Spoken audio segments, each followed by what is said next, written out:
Press the subscribe button and never miss any non-stop videos.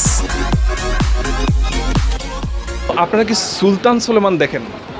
খুব একটা দেখা হয় না, বাসায় বাপ মা দেখলে তখন শুধু আওয়াজ শুনি। হ্যাঁ দেখি। হ্যাঁ সুলতান সুলেমান দেখা হয়। না খুব একটা দেখা হয় না। আমিও দেখি না। হ্যাঁ আমি সুলতান সুলেমান দেখি। জি ভাই আমি সুলতান সুলেমান দেখি। না আমি সুলতান সুলেমান দেখি না।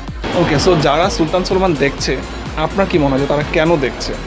যখন আরব্য রজনী আরাবিয়ান নাইটস মানে আলিফ লায়লার পরে যখন একটা বিরাট গ্যাপ পড়ে গেছে, সেই গ্যাপের মাঝখানে যখনই এরকম টাইপের একটা সিরিয়াল আসছে তখন মানুষ দেখতেছে। নর্মালি আমরা যেটা বানাই ওইটাতে অ্যাকচুয়ালি খুব একটা ইন্টারেস্ট থাকে না, বাট এই হিস্ট্রিটা তো অ্যাকচুয়ালি রিয়েল। অবশ্যই নতুন কোনো কাহিনী দর্শক খুঁজে পেয়েছে, নিশ্চয়ই ভালো লাগার মতো কিছু আছে। মূলত যে স্ট্র্যাটেজি ছিল যে প্রথমে তারা বিজ্ঞাপন ব্যাপারটা অনেক কমিয়ে আনছিল আর কি, যার কারণে তারা অ্যাকচুয়াল ঘটনাটা ধরতে পারছে। মানে একটা নাটক শুরু হওয়ার পরে এরপরে যে একটা বিরতি দেয় সেটা অনেক সময় ধরে দেয়, এবং ইভেন আমি নিজেও যখন দেখি মানে আমি ভুলেই যাই যে এইটার ব্রেকটা কখন শেষ হবে। Once again, welcome back to the Bangladeshi #1 street interview YouTube channel. Yes, you are watching non-stop videos and I'm your host, I'm your friend Imran. Well, before starting this video, may I have your attention please? Thank you. দর্শক, আমার মনে হয় একটি বিষয় আমাদের খুব heavy করে announce করা উচিত, আর তা হচ্ছে ইতিমধ্যেই আমরা প্রায় 30,000 সাবস্ক্রাইবার সম্বলিত একটি বিশাল পরিবার। আর তাই যারা এখনও আমাদের এই বিশাল পরিবারের সাথে যুক্ত হননি তাদের অনুরোধ করব এই ভিডিওর নিচে যে সাবস্ক্রাইব বাটনটি আছে সেখানে ক্লিক করে আমাদের পরিবারের একজন সদস্য হওয়ার জন্য। দর্শক, আপনারা জানেন যে গত ভিডিওটি আমরা করেছিলাম ঢাকা বিশ্ববিদ্যালয়, আর সেই ভিডিওটি করতে আমরা অনুপ্রাণিত হয়েছিলাম যখন আমরা নর্থ সাউথ এবং আইইউবিতে একটি ভিডিও করি। আমরা আনন্দিত, আমরা আপ্লুত, আমরা কৃতজ্ঞ আপনাদের কাছে যে আপনারা অনেকেই আপনাদের নিজ নিজ বিশ্ববিদ্যালয়ে আমাদের আমন্ত্রণ জানিয়েছেন। দর্শক, আমরা এই ভিডিও ঠিক শেষে জানিয়ে দিব যে আগামী স্ট্রিট চ্যালেঞ্জ করতে আমরা কোন বিশ্ববিদ্যালয়ে যাচ্ছি। তবে তার আগে আপনারা উপভোগ করুন আমাদের আজকের এপিসোড আপনাদের সবার প্রিয় সুলতান সুলেমান এবং Bangladeshi media. Enjoy this video. আমি যদি বলি যে সুলতান সুলেমান সিরিয়াল থেকে আপনি কি শিখেছেন, শিখার কি আছে এই সিরিয়াল থেকে? এপিসোড দেখা হয়নি, জাস্ট হচ্ছে আওয়াজ শুনেছি, বাট মেবি এখানে হচ্ছে গুড মেসেজ দিচ্ছে, যে কারণে হচ্ছে প্যারেন্টসরাও দেখছে, সাথে বাচ্চা কাচ্চারাও দেখছে। ডিপ্লোম্যাটিক যে ব্যাপারটা রাজ পরিবারে, সেই ব্যাপারটা আসলে জানার একটা ব্যাপার আছে। সামান্য দাসী থেকে রানী হয়ে যাওয়া, পুরো পৃথিবীর বাদশা, তার মানে সান্নিধ্যে থাকা। শিক্ষণীয় মেন জিনিসটা হচ্ছে যে এখানে ন্যায় বিচার, মানুষের সাথে কিভাবে ব্যবহার ভালো করতে হয়, এই জিনিসগুলো আমরা শিখতে পারি। কেউ কেউ বলছে সিরিয়ালটি অশ্লীলতা নিয়ে কথা হচ্ছে, কি মনে হয় অশ্লীল? না, আমার মনে হয় না টোটালি এটার মধ্যে অশ্লীলতার কিছু আছে বা কোনো কিছু হয়। এটা টোটালি একটা সেন্সর, এর চাইতে খারাপ চলছে মুভি বা নাটক বাংলাদেশে হচ্ছে। ঐতিহাসিক একটা জিনিস, এটাকে আমি কখনো চেঞ্জ করে নিয়ে আসতে পারবো না। এখন আমি ইচ্ছা করলেই কিন্তু হুররাম সুলতানকে বাঙালি তাঁতের শাড়ি পরায় আনতে পারবো না। নির্মাতারা যখন সিরিয়ালটা নির্মাণ করেছে সেটা অবশ্যই বাইরের দেশের দর্শকদেরকে টার্গেট করি, আমরা সেটাকে কিনে আনছি আমাদের দেশের জন্য। সো আমাদের দেশের কালচারের সাথে ওই দেশের কালচারেরটা ততটা যাওয়ার কথা না। আমার কাছে এটা অশ্লীল মনে হয় না, কারণ সেটা ইতিহাস থেকেই ওইভাবেই তৈরি করা হয়েছে। বাহুবলী সিনেমাতে যেরকম এরকম ড্রেস বের হচ্ছে, এরকম স্যান্ডেল বা কসমেটিক্স এরকম, কিন্তু সুলতান সিনেমাতে এমন কিছু হচ্ছে না, বা এমন কোনো ড্রেসও শুনছি না যে বাংলাদেশের কালচার এভাবে বানানো হচ্ছে। তো মনে হচ্ছে না যে এরকম কোনো কালচারের কিছু ইয়া হবে, বা ওখান থেকে আমরা ফলো করেও কিছু করছি না। কিছুদিন আগে শিল্পী কলাকুশলীদের একটা আন্দোলন হয়েছিল যে তারা বলেছিল সুলতান সুলেমান টাইপের সিরিয়াল বন্ধ করা হোক। এই আন্দোলনটা কীভাবে দেখছেন? না, আমার মনে হয় তাদের আগে নিজের কোয়ালিটি ফুল জিনিস ক্রিয়েট করা উচিত, দেন তারা হচ্ছে এটা বন্ধ করার জন্য ইনিশিয়েটিভ নিয়ে। আর নট অনলি সুলতান সুলেমান আজকে নতুন কিছু নয়, আর আগে আমরা সিন্দাবাদ, আলিফ লায়লা, বহুত এমন বিদেশি সিরিয়াল আমরা এর আগে দেখছি। তারা যেটা করতে পারে ভালো কাজের দিকে নিজেদেরকে মনোনিবেশ করতে পারে, এবং এখান থেকে যদি কোনো শিক্ষা থাকে শিখে নিক, যেটা আমরা ইন ফিউচারে দেখতে পারি, তখন তাদের আন্দোলনের সাথে আমরাও সামিল হব। আন্দোলন করতে হবে, আমাকে সবাইকে জানাইতে হবে ওই প্রোগ্রাম দেখো না, আমার প্রোগ্রাম দেখো। আমার মনে হয় না এটার কোনো প্রয়োজন ছিল, কারণ এর আগেও কিন্তু বাংলাদেশে এই ধরনের অনুষ্ঠান হয়েছে। আপনার কাছে যখন কম্পিটিশন না আসবে, ভালো জিনিস কিন্তু বের হয়ে আসবে। অনেকই ভারতীয় চ্যানেল আছে, এগুলোতে বিভিন্ন স্টার জলসা, এগুলোতে অনেক প্রোগ্রাম দেখানো হয়। এগুলো যদি ওনারা দেখতে পারে, আমি বুঝতে পারি না কেন তারা সুলতান সুলেমান দেখবে না। তো যেহেতু সুলতান সুলেমান অনেকেই দেখছে, বাংলাদেশে অনেক এন্টারটেইনমেন্টের একটা সোর্স, অ্যান্ড মনে হচ্ছে না কোনো খারাপ কিছু হচ্ছে।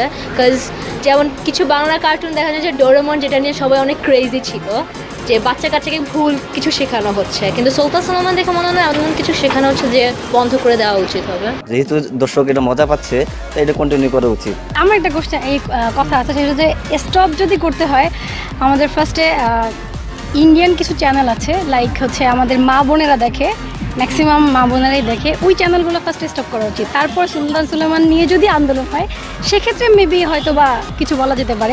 বাংলাদেশের নাটক কি রেগুলার দেখা হয়? নাটক দেখা হয়, বাংলাদেশের নাটক আমার মনে হয় বাংলাদেশের নাটকটা এখনো ভালো পর্যায়ে আছে। না, বাংলাদেশের নাটক আসলে দেখা হয় না, মাঝে মাঝে ইউটিউবে দেখা হয়। শেষ কবে নাটক দেখেছিলেন, নাম কি মনে আছে? না, আমি আসলে বলতে পারবো না। লাস্ট কবে নাটক দেখেছিলেন শেষ, নাম কি মনে আছে? হ্যাঁ, ওই যে কি যেন তৌসিফ মাহমুদ। নাটক রেগুলারলি দেখা হয় না, বাট বাংলাদেশের নাটকের মান বলবো আমি যে আশেপাশে কান্ট্রির চেয়ে অনেক ভালো। কতদিন আগে সেটা? গত পরশুদিন দেখেছি ইউটিউবে ও টেলিভিশন? হ্যাঁ, ইউটিউবে দেখা। টেলিভিশনে লাস্ট কবে দেখেছিলেন? টেলিভিশনে লাস্ট দেখা হয় না। টেলিভিশনে এখন বসাই হয় না, কজ হচ্ছে ক্লাস থেকে এসে ইউটিউবেই যা দেখা হয়। ওকে, তো টেলিভিশনে লাস্ট কবে নাটক দেখা হয়েছিল মনে আছে? টেলিভিশনে নাটক দেখেছি ঈদের দিন রাত্রে। নাম মনে আছে? লাস্ট কবে বাংলাদেশে নাটক দেখা হয়েছিল? আজকেও আমি একটা ইউটিউবে নাটক দেখেছি মোশাররফ। টেলিভিশনে লাস্ট নাটক? টেলিভিশনে নাম মনে নেই, বাট গত সপ্তাহে সম্ভবত দেখেছিলাম কোনো একটা। লাস্ট কবে দেখেছিলেন, নাম কি মনে আছে? লাস্ট গত পহেলা বৈশাখ। বাংলাদেশের নাটককে জনপ্রিয় করে তোলার জন্য কি করা উচিত? ভালো গল্প। আমাদের দেশে এখন প্রচুর চ্যানেল এবং প্রচুর নাটক হচ্ছে, বাট সব নাটক দেখা সম্ভব হয় না, বা যতটুকুই দেখি সেটা ইউটিউবে। বলতে পারি যে বাংলাদেশের নাটকগুলো অনেক উন্নত হয়েছে আগের নাটকের তুলনায়। গল্পগুলো অনেক ভালো থাকে, সুস্থ গল্প থাকে। বর্তমান নাটক সবসময় মনে হয় যেন কেউ হাসানোর চেষ্টা করে, বাট নাটক দেখে যে হাসতে হবে সেই জিনিসটা এখন প্র্যাকটিসটা নাই। নাটক শুধু হাস্যরসাত্মক না বানিয়ে কিছু একটু কাহিনী নির্ভর এবং আমাদের যদি ওই ক্যামেরা রেজুলেশন এগুলো যদি সব ভালো হয় তাহলে হয়তো দর্শক এটাকে গ্রহণ করবে। যেটা বাস্তবসম্মত আর যেটা দেখে মানে দর্শক মোটামুটি মজা পায়। বাংলাদেশের নাটক যে কোনো মানে নাটকের তুলনায় যে কোনো খুব ভালো গল্প আছে, আর্টিস্ট ভালো, মেকিং ভালো। একটাই শুধু প্রবলেম, সেটা হচ্ছে বিজ্ঞাপন। এত বেশি বিজ্ঞাপন ইন্টারাপ্ট করে যে মানুষ এটার প্রতি আগ্রহ হারাই ফেলছে। অ্যান্ড কলকাতার সস্তা মানের নাটকগুলো মানুষ দেখছে কারণ বিজ্ঞাপন একটা লিমিটের মধ্যে আসছে। যৌথ প্রযোজনা সিনেমা নিয়ে কথা বলি, অনেক যৌথ প্রযোজনা সিনেমা নিয়ে কথাবার্তা হচ্ছে। কোনো ইন্ডাস্ট্রিকে বহিষ্কার করে দেওয়া হচ্ছে, কোনো হিরোকে বহিষ্কার করে দেওয়া হচ্ছে। যৌথ প্রযোজনা, ওকে, যৌথ প্রযোজনা সিনেমাটা কেউ দেখছেন? আমার মনে হয় কি বহিষ্কার না, আমার এতটুকু বুঝি আমি, সেটা হচ্ছে যে গ্রুপিংটা হচ্ছে, আসলে গ্রুপিংটা হওয়া উচিত না সিনেমাতে। এটা দেখার বিষয় যে আসলে যাদেরকে নিয়ে কথা হচ্ছে, বিশেষ করে কলকাতা বাংলাদেশ, তাদের সাথে আমাদের ডিলিংসটা কেমন হচ্ছে। যদি এক পেশে হয়ে যায়, কলকাতার ক্ষেত্রেই সব ফেভার চলে যায়, তাহলে আমি সেটা মানে লাইক করবো না। এটা অ্যাকচুয়ালি ইন্ডিয়াকে একটু বেশি প্রেফার করতেছে সবাই, বাট আমার মনে হয় না এটা ঠিক হচ্ছে। বাংলাদেশের জিনিস বাংলাদেশে রাখা উচিত, যেই দেশের জিনিস সেই জায়গায় রাখা উচিত। বাংলাদেশে বর্তমানে যৌথ বলতে এটা আসলে ইন্ডিয়ানই হচ্ছে, ইন্ডিয়ান মুভি হচ্ছে, দু একজন আর্টিস্ট বা দু একজন দিয়ে বাংলাদেশের নামে যৌথ প্রযোজনা ছবি বলে চালাই দেওয়া হচ্ছে। যৌথ প্রযোজনার সিনেমা আসলে আমাদের দেশের সিনেমা জগতে বলেন একটা প্রতিযোগিতা নিয়ে আসছে। এখানে নায়ক যারা আছেন ওদের হয়তো ওরকম মানে কোয়ালিটি নাই, বা ওরা ওইভাবে পারছে না অ্যাক্টিং করতে, দ্যাটস ওয়াই আমরা হায়ার করছি অন্য জায়গা থেকে। কিন্তু আমার মনে হয় যে এটা আমাদের দেশের জন্য, ইভেন আমাদের মিডিয়ার জন্য এটা খারাপ। ইন্ডিয়ান আর্টিস্ট আমরা বেশি নিচ্ছি, আমাদের দেশে আর্টিস্টরা চান্স পাচ্ছে না। আর বিশেষ করে যে কালচারটা দেখানো হচ্ছে, বেশিরভাগ কালচারটাই ইন্ডিয়ানের কালচারগুলো দেখানো হচ্ছে। যদি সুলতান সুলেমানকে আমরা কপি করে যদি কালচার চেঞ্জ হয়, তাহলে যৌথ প্রযোজনাতে পুরোটাই আমাদের কালচার নষ্ট হয়ে যাচ্ছে। সুলতান সুলেমানের মতো আরও সিরিয়াল বিভিন্ন চ্যানেলে হচ্ছে, তো এই ধরনের সিরিয়াল কি আরও আনা উচিত বাংলাদেশে? সুলতান সুলেমান টাইপ আনা যাইতে পারে, এটা কোনো সমস্যা না, বাট ওই স্টার জলসার যে সব টাইপ সিরিয়াল এইসব না আনাটাই বেটার। না, আসলে এগুলারে এনকারেজ করার কোনো আসলে ইয়ে নেই, কারণ আমাদের যত সম্ভব দেশীয় জিনিসটা দেখা উচিত। এখন যেহেতু আমাদের কোয়ালিটি ইমপ্রুভ করা উচিত, কোয়ালিটি এমন কেন আমরা সুলতান সুলেমান দেখবো, আমরা কেন ওইরকম কিছু বানাতে পারছি না? তার মানে স্টার জলসা টাইপ সিরিয়াল সুলতান সুলেমান না? হ্যাঁ, স্টার জলসা তো ওখানে তো প্রচুর কি বলবো, বলতে গেলে বাংলাদেশের ফেক অ্যাকচুয়ালি। ওই দেশের আবহাওয়াটা ক্রিয়েট করে বাংলাদেশে বানানো উচিত।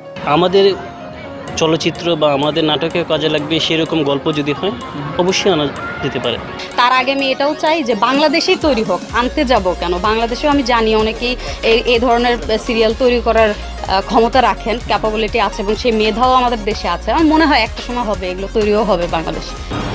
80 দশকের কথা, নাটকের নাম কোথাও কেউ নেই। শেষ পর্বে এমন একটা দৃশ্য ছিল যে নাটকের মূল চরিত্র বাকের ভাইয়ের ফাঁসি হয়ে যাবে, আর তাই সেদিন হাজার হাজার বা শত শত মানুষ বাংলাদেশ টেলিভিশন কার্যালয় ঘেরাও করেছিল নাটকের স্ক্রিপ্ট পরিবর্তন করে বাকের ভাইয়ের জন্য ফাঁসি না হয়। হয়তো বা বলবেন তখন একটাই মাত্র টেলিভিশন ছিল, আর তাই বাংলাদেশ টেলিভিশন যা দেখাতো তাই মানুষ দেখত। কিন্তু আজকে যখন এত টেলিভিশন, তখন যখন ইত্যাদি শুরু হয় কিংবা কৃষকের ঈদ আনন্দের মতো প্রোগ্রাম হয় অথবা সুলতান সুলেমানের মতো প্রোগ্রাম হয়, তখন কিন্তু সাধারণ মানুষ তাদের সব কাজ ফেলে ঠিকই নিজ নিজ টেলিভিশনে বসে যাচ্ছে। এতে প্রমাণিত হয় যে টেলিভিশনের সংখ্যা বৃদ্ধি মূল কারণ নয়। ভালো অনুষ্ঠান বা ভালো নাটক হলে মানুষ ঠিকই বাংলাদেশের টেলিভিশন দেখছে। দর্শক, আমরা আগামী স্ট্রিট চ্যালেঞ্জ করতে যাচ্ছি আপনাদের সবার প্রিয় বুয়েটে।